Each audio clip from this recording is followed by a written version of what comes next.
Frozen, beaten, and naked, she crawled to his cabin. He treated her like a queen. The night was colder than anything she had ever known. Snow covered the ground like a hard, white blanket, stretching endlessly in every direction. The wind howled through the trees, cutting through the darkness like a sharp blade. Somewhere deep in that frozen wilderness, a woman lay on the ground, barely able to move. Her body was bruised, weak, and shaking uncontrollably. Every breath burned her chest. Every second felt heavier than the last. She did not know how long she had been there. Time had stopped meaning anything. Pain had blurred into numbness, and numbness was slowly turning into something even more dangerous. Her fingers were stiff. Her legs refused to obey her. Her skin felt like ice, and yet her mind screamed that she must not stop. If she stopped, she would not wake up again. Earlier that night, her life had broken apart in ways she never imagined possible. Trust had turned into terror. Words had turned into blows. What should have been safety became a place she had to escape from to survive. She did not remember every detail clearly, only fear, shouting, and the desperate moment when she realized staying meant death. Running had been her only choice. She fled without shoes, without a coat, without anything to protect her from the freezing night. Snow sliced her feet. Stones tore her skin. Branches scratched her face and arms as she stumbled through the dark forest. She fell more than once, struggling to get back up, forcing her legs to move even when they begged her to stop. Eventually, her strength ran out. She collapsed, face down in the snow, the cold swallowing her whole. The world went quiet except for the sound of the wind and her weak breathing. Her body began to shut down, one piece at a time. Thoughts drifted in and out of her mind like broken memories. Faces, voices, regret, fear.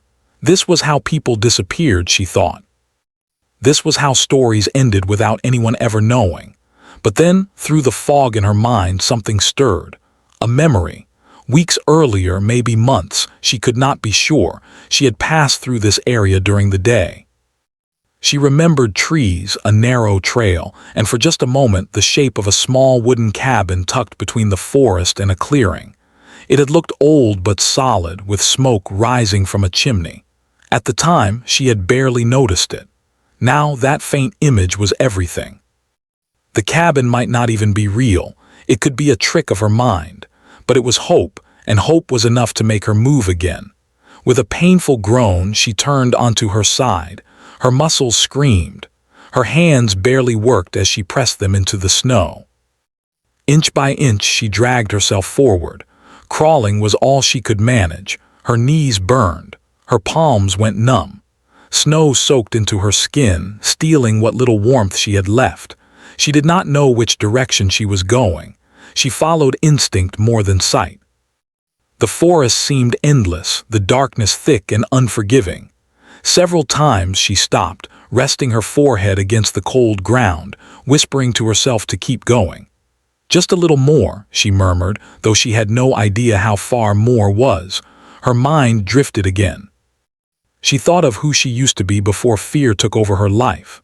She thought of small joys she had forgotten, warm tea, laughter, sunlight on her face. The thought of warmth made tears sting her eyes, freezing on her cheeks as soon as they fell. She wondered if anyone would ever know what happened to her. The wind grew stronger, pushing snow across the ground in blinding waves. Her vision blurred. Darkness crept in at the edges. She felt herself slipping, the cold wrapping around her like a heavy blanket, urging her to rest.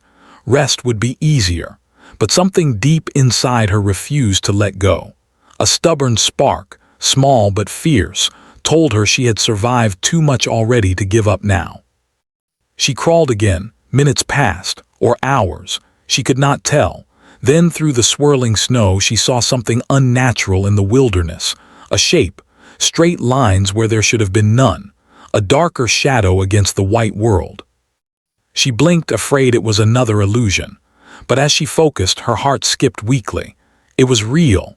A cabin.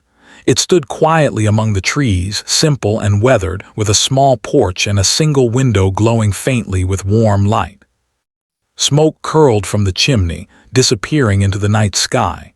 It looked like the most beautiful thing she had ever seen. A sob escaped her throat.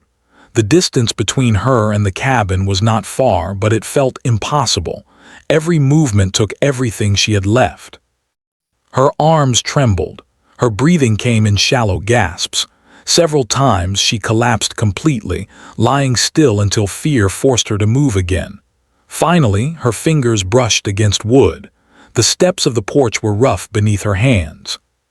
She pressed her cheek against them, feeling the faint warmth of the cabin above her. She had made it, but she could not climb the steps. Her body refused. She dragged herself to the door, leaving faint marks in the snow behind her. With shaking hands, she lifted one arm and knocked. The sound was weak, barely more than a whisper against the wind. She knocked again. Nothing. Panic flared. She gathered every ounce of strength she had left and struck the door once more. Then her arm fell to her side, useless. The world tilted. The light in the window blurred. The sounds around her faded. Her eyes fluttered closed as darkness finally claimed her. Inside the cabin, a man sat by the fire, unaware that a life was slipping away just beyond his door. The wind rattled the walls, and for a moment he thought he heard something, maybe a branch hitting the porch, maybe nothing at all. Then he heard it again, a faint sound, human. He stood up, heart pounding, and moved toward the door. Outside, the woman lay still in the snow, breath barely visible, her body exhausted beyond its limits. The cold had taken almost everything from her, but not quite her will to survive. And on that frozen night at the edge of death, fate finally shifted. The door began to open. The door opened slowly, creaking as cold air rushed inside the cabin. The man stood there for a moment, confused, scanning the porch. Snow blew hard against his face. At first he saw nothing but white and darkness. Then his eyes moved downward, and his breath caught in his chest. Someone was lying there, a woman. She was curled near the door, barely moving, her body covered in snow. Her skin looked pale under the faint light from inside the cabin. For a split second he froze, unsure if what he was seeing was real. Then instinct took over. He dropped to his knees beside her. "Hey," he said softly, his voice rough from years of little use. "Can you hear me?" There was no answer. He leaned closer, watching her chest carefully. It rose just barely. Relief and fear hit him at the same time. She was alive, but not for long if she stayed out here. Without wasting another second, he slid his arms under her and lifted her carefully. She felt frighteningly light, like her strength had already been taken away by the cold. Her body was stiff, shaking faintly. He held her close to his chest, shielding her from the wind as he stepped back inside and kicked the door shut behind him. The warmth of the cabin wrapped around them, but he knew it would not be enough on its own. He laid her gently on a thick rug near the fire, then hurried to add more wood. Flames jumped higher, filling the room with heat and light. The cabin was small but clean wooden walls, a simple table, a chair, shelves lined with jars and books. It was the kind of place built for survival, not comfort, yet right now it was the safest place in the world. He grabbed blankets from his bed and wrapped her carefully, layer by layer, making sure not to hurt her. His hands moved slowly, respectfully. He avoided looking at her injuries too closely, not because he didn't care, but because he didn't want to frighten her if she woke up. Her teeth chattered weakly. Her lips were dry and slightly blue from the cold. "You're safe now," he said, not knowing if she could hear him. "You're inside, you'll be okay." He wasn't sure why he said it.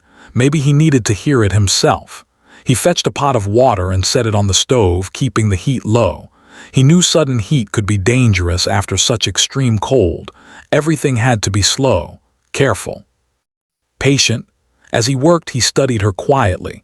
Her face was marked with pain and exhaustion. There were signs of a hard night, maybe more than one. Whatever she had been through, it was clear she had fought to survive. And somehow she had found his cabin. The man lived alone, far from towns and people. He had chosen that life years ago after loss had taught him that silence was easier than noise. He rarely saw anyone. He didn't expect visitors, especially not like this. Yet here she was. When the water was warm, not hot, he dipped a cloth and gently pressed it against her hands and face, trying to bring feeling back without shock. She stirred slightly, letting out a weak sound but did not wake. "That's it," he murmured. "Easy." He stayed close, watching her breathing, listening to the crackle of the fire and the storm outside. Time passed slowly. Minutes felt like hours. Finally, her eyes fluttered open. She blinked, confused, fear flashing across her face as she tried to move. Her body tensed and she attempted to pull away, but she was too weak. "Hey," he said quickly, raising his hands a little to show he meant no harm. "You're safe. You're inside my cabin. I won't hurt you." His voice was calm, steady, not demanding, not loud. She stared at him, struggling to understand where she was. The warmth, the light, the blankets, it felt unreal after the nightmare of the night. Her lips trembled. "Please," she whispered, her voice barely there. "You don't need to say anything," he replied gently. "You don't need to explain, just rest." Tears slipped from her eyes, silent and slow. She turned her face slightly, overwhelmed by the simple kindness in his words. No one had spoken to her like that in a long time. He brought a small cup of warm water and held it near her lips. "Just a sip," he said, "if you can." She nodded faintly and drank a little. Her hands shook, so he supported the cup until she was done. "That's good," he said. "You're doing great." No one had told her that in a long time either. Exhaustion took her again and she drifted into sleep. This time it was different. The fear did not chase her. The cold did not pull her down. She slept surrounded by warmth, protected by walls and fire, and by a stranger who chose to stay awake to watch over her. The man sat in the chair near the fire all night. He did not sleep. Every sound made him alert. He checked her breathing again and again, adjusted the blankets, added wood to the fire when it burned low. He spoke softly to her once or twice, even though she didn't answer. Outside, the storm slowly weakened. The wind lost its anger. Snow fell gently instead of violently. When morning light finally crept through the window, the cabin looked different, softer, quieter. Pale sunlight touched the walls and the floor. The world outside was still frozen but no longer hostile. She woke again as the light changed. Her body still ached, but she could feel her fingers now. Her head turned slowly, taking in her surroundings. The fire, the blankets, the man sitting nearby, eyes tired but kind. She stiffened again, fear returning. "You're still safe," he said before she could panic. "I'm not going anywhere." "Where am I?" she asked weakly. "My cabin," he replied. "It's far from town. You found it somehow." She swallowed, memories rushing back too fast. Her breathing quickened. "Hey," he said gently. "You don't have to go there right now, just focus on being here." She nodded, closing her eyes briefly. "Thank you," she whispered. He shook his head slightly. "You don't owe me anything." Those words stayed with her. He helped her sit up a little, propping pillows behind her back. He brought her warm soup, simple but nourishing. She ate slowly, every bite bringing strength back into her body. They did not talk much. He did not ask her name. He did not ask what happened. He did not look at her with pity or curiosity. He treated her like someone who mattered. And for the first time in a long time, she believed she might survive more than just the night. Morning passed slowly inside the cabin, as if time itself had decided to move gently for her sake. She woke up again when the fire crackled softly. The pain in her body was still there, but it no longer felt sharp and frightening. It was dull now, like a reminder instead of a warning. She opened her eyes and stared at the wooden ceiling above her. For a moment she forgot where she was. Then warmth surrounded her and the memories of the night came back in pieces. Snow, darkness, crawling, the door. Her chest tightened and she took a quick breath. "You're okay," a calm voice said nearby. She turned her head slowly. The man was standing near the stove, stirring something in a pot. He glanced at her, noticed the fear in her eyes, and immediately softened his tone. "You're still safe," he said. "Nothing bad is happening." She nodded, though her hands trembled under the blankets. Her body reacted before her mind could catch up. Fear had lived inside her for too long. He brought the pot over and poured its contents into a bowl. The smell was simple but comforting. He sat at a respectful distance and held the bowl out to her. "Soup," he said. "It'll help you get your strength back." She hesitated, then slowly accepted it. Her fingers were steadier now, though still weak. She took small sips, letting the warmth spread through her. Each swallow felt like a quiet victory. "Thank you," she said again, her voice a little stronger this time. He nodded. "You're welcome." They sat in silence for a while. The cabin was quiet except for the sound of the fire and the wind outside, now gentle instead of angry. She noticed small details: the shelves lined with jars, a pair of worn boots near the door, a coat hanging from a hook. Everything looked lived in but cared for. "You live here alone?" she asked carefully. "Yes," he replied. "Have for years." She wondered why someone would choose such isolation, but she didn't ask. Right now she understood the need to be away from people, from noise, from danger. As the day went on, he helped her little by little. He brought warm water so she could clean herself as much as she was able. He gave her clean clothes, simple and oversized but soft. He turned his back when she needed privacy, never making her feel watched or uncomfortable. Each small act rebuilt something inside her. Her body grew stronger as hours passed. She could sit up without help now. She could move her hands without pain shooting through them. The shaking had stopped, but healing was not just about the body. At times her thoughts betrayed her. Sudden sounds made her flinch. The wind against the cabin walls made her heart race. Once, when a log in the fire cracked loudly, she gasped and pulled the blanket tight around herself. He noticed everything. "It's just the fire," he said calmly. "You're safe." Those words became an anchor. Each time he said them, the panic loosened its grip. Later that afternoon, she spoke again, her voice hesitant. "I don't even know your name." He looked surprised, then smiled slightly. "It's Daniel," she nodded. I'm Anna." Saying her name out loud felt strange, like introducing herself again after being lost for a long time. "Well, Anna," he said gently, "you're welcome to stay here as long as you need." Her eyes filled with tears, though she tried to hide them. "I don't want to be a burden." He shook his head firmly. "You're not." Something about the way he said it made her believe him. As evening came, shadows stretched across the cabin. Daniel lit a lamp and placed it near her bed. He prepared another meal and made sure she ate enough. He encouraged her to drink water, reminding her softly without pressure. She noticed how careful he was with his words. He never raised his voice. Never stood too close unless she asked for help. He moved like someone who understood how fragile trust could be. After dinner, she surprised herself by speaking again. "I don't remember everything clearly," she said, staring at the fire. "Some parts are blurry." "That's okay," Daniel replied. "You don't have to remember right now." "But I remember enough," she continued. "Enough to know I can't go back." He didn't ask where back was. He didn't ask who had hurt her. He simply nodded. "Then you won't," he said. "Not until you're ready." And maybe not at all. She looked at him, really looked at him for the first time. His face carried lines of hardship, but his eyes were steady and kind. He looked like someone who had survived his own storms. "Why are you doing this?" she asked quietly. "Helping me." "You don't even know me." He thought for a moment, the fire reflected in his eyes. "Because once," he said slowly, "I needed help too, and someone chose to give it." She absorbed that, understanding more than his words alone could explain. Night fell again, but this time it did not terrify her. Daniel set up a proper bed for her near the fire, making sure it was comfortable and warm.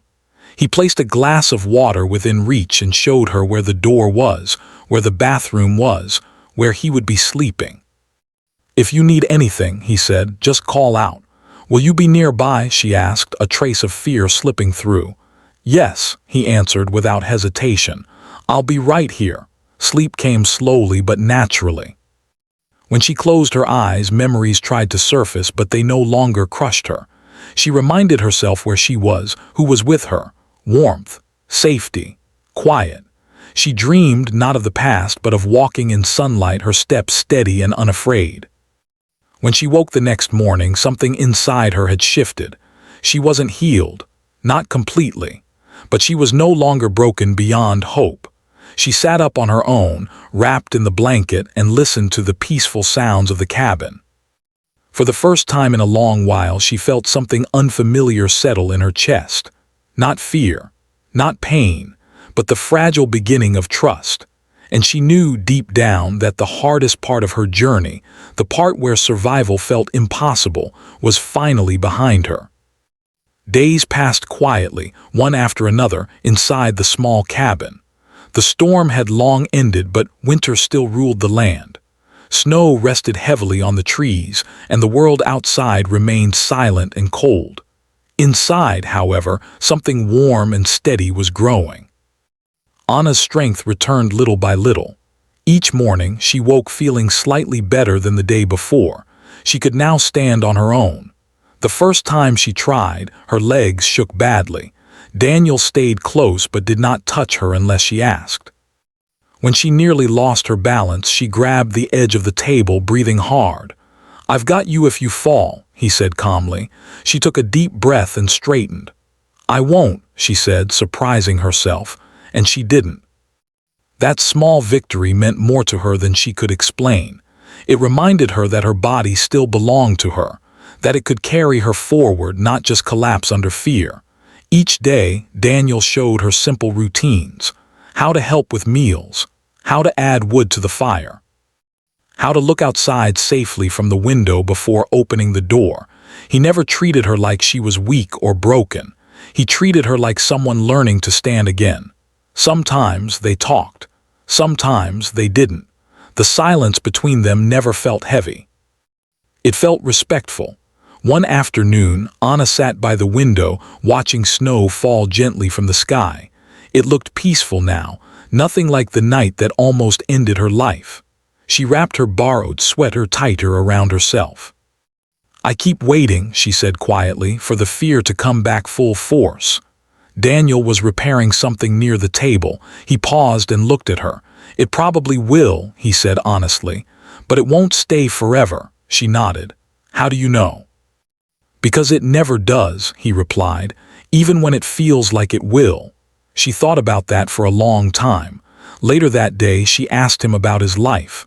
Not directly, not in a way that pushed him, just a simple question. "Why do you live out here?" He took a moment before answering. "I needed space," he said, "from people, from noise, from reminders." "Did it help?" she asked. "Yes," he answered, "eventually." She understood that answer deeply. Sometimes healing didn't come from fixing everything. Sometimes it came from stepping away long enough to breathe again. As her strength returned, so did her emotions. One evening, while helping prepare food, Anna suddenly froze. The knife slipped from her hand and hit the table with a loud sound. Her breath caught and her hands began to shake. Daniel immediately stepped back, giving her space. "It's okay," he said gently. "You're here. Nothing bad is happening." She pressed her palms against the table, trying to ground herself. Tears rose to her eyes without warning. "I hate this," she whispered. "I hate that small things can still scare me." Daniel's voice remained steady. "It doesn't mean you're weak." She looked at him, her eyes red. "It feels like it does." He shook his head. "It means you survived something that tried to change you. Healing takes time." She let the tears fall then, not loud, not dramatic, just honest. He didn't rush her, didn't try to stop the tears. He simply stayed nearby, a quiet presence that told her she wasn't alone. After that moment, something shifted between them. Not in a romantic way, not in a dramatic way, but in trust. Anna began to speak more openly, not about details, but about feelings, about guilt, about confusion, about how hard it was to accept kindness when she felt undeserving of it. Daniel listened, always. "You don't have to earn safety," he told her one night. "You're allowed to have it." Those words stayed with her. As the days grew longer, Daniel suggested short walks outside. At first, Anna hesitated. The open space frightened her. The memory of the forest still lived in her bones. "We'll go slow," he said, "and we'll stay close to the cabin." The first walk was only a few steps beyond the door.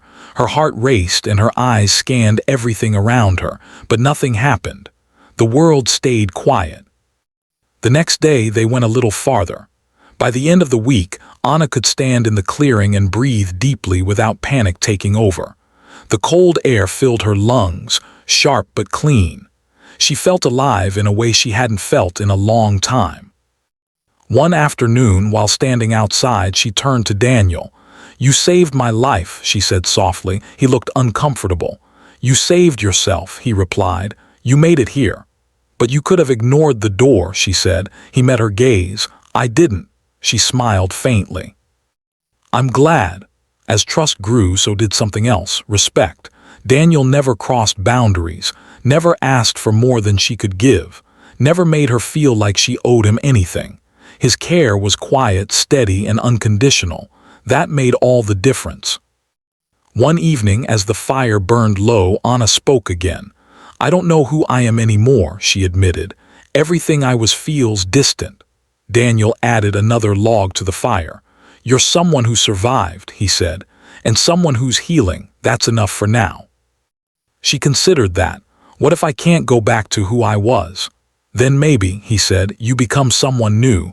The idea scared her, but it also gave her hope. That night she slept deeply. No nightmares, no sudden waking, just rest. When she woke in the morning, she realized something important. She no longer felt like she was hiding in the cabin. She felt like she was resting. And rest, she learned, was not the same as running away. As days continued, Anna began helping more around the cabin. Sweeping, cooking, organizing shelves, small acts that made her feel useful again.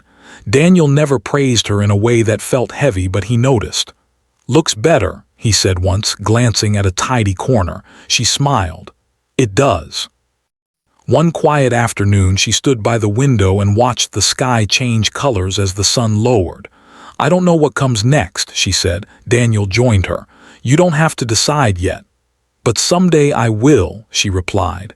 "Yes," he agreed. "And when that day comes, you'll be ready." She believed him, not because he promised safety forever, but because he helped her find strength within herself. And that strength slowly, gently was becoming hers again. Spring arrived quietly. It did not rush in with noise or sudden warmth. Instead, it came slowly, day by day, softening the edges of winter. Snow melted into thin streams. The trees showed small signs of life again. The air still carried a chill, but it no longer felt cruel. Anna noticed the change before she spoke about it. She stood outside the cabin one morning, wrapped in her coat, watching sunlight touch the ground where snow once ruled. She breathed in deeply. The air smelled clean and new. For the first time since arriving at the cabin, her chest did not tighten when she looked toward the forest. Daniel watched her from the doorway. "You're thinking again," he said gently. She smiled. "I guess I am." They had grown used to these moments, quiet talks, honest pauses. No pressure to fill every second with words. "I think," Anna said slowly, "I'm getting stronger." "You are," Daniel replied. "I've seen it." She turned to him. "Not just my body, inside." He nodded. "That's the harder part." She looked back at the trees. "I can't stay here forever." He did not look surprised. "I know," he said.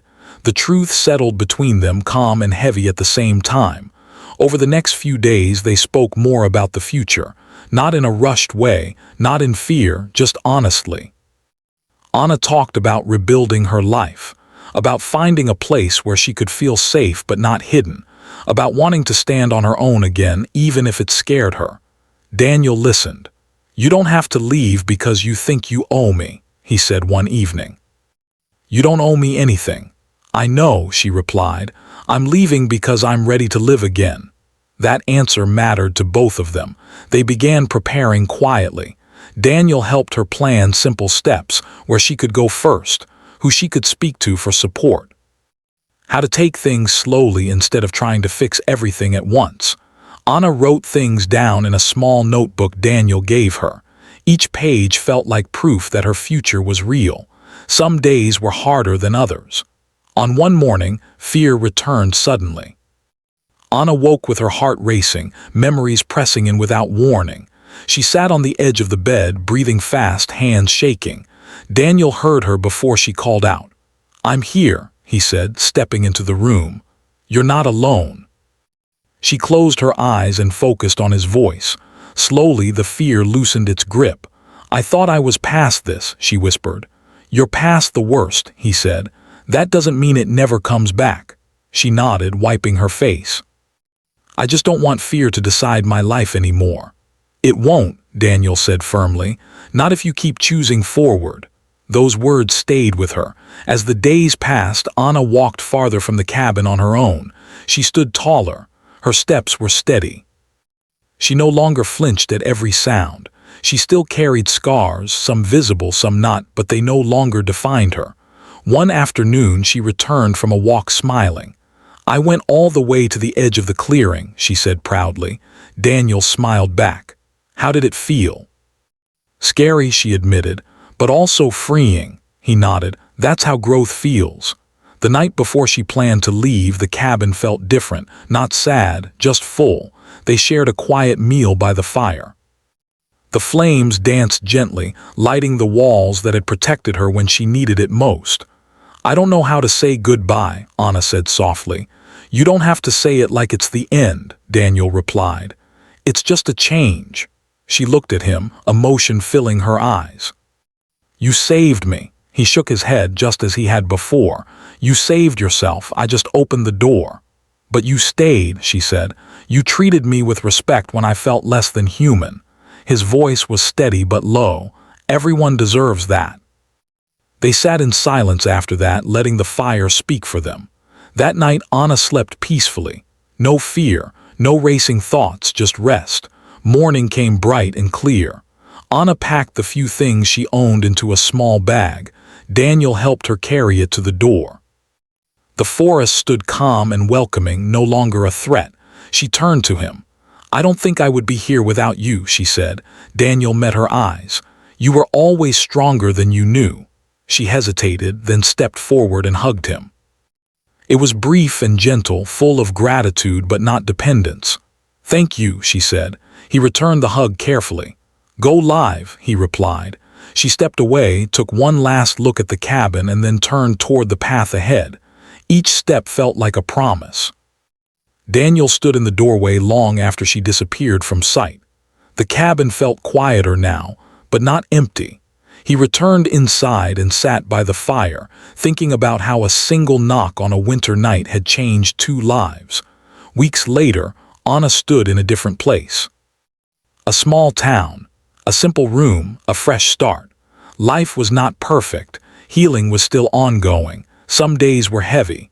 But she was standing on her own feet, making her own choices and facing the world with courage she had earned. She kept Daniel's notebook close. Sometimes she wrote in it. Sometimes she just held it as a reminder of where she came from and how far she had come. One evening, she paused while writing and smiled. She realized something important. She no longer thought of herself as frozen, broken, or lost. She thought of herself as a survivor. Someone who crawled through the darkest night and found light. Someone who was treated with kindness when she needed it most and learned to treat herself the same way. And though her journey began in pain, it did not end there. It ended in strength, in dignity, and in the quiet power of a woman who walked back into the world, not as a victim, but as someone who chose life.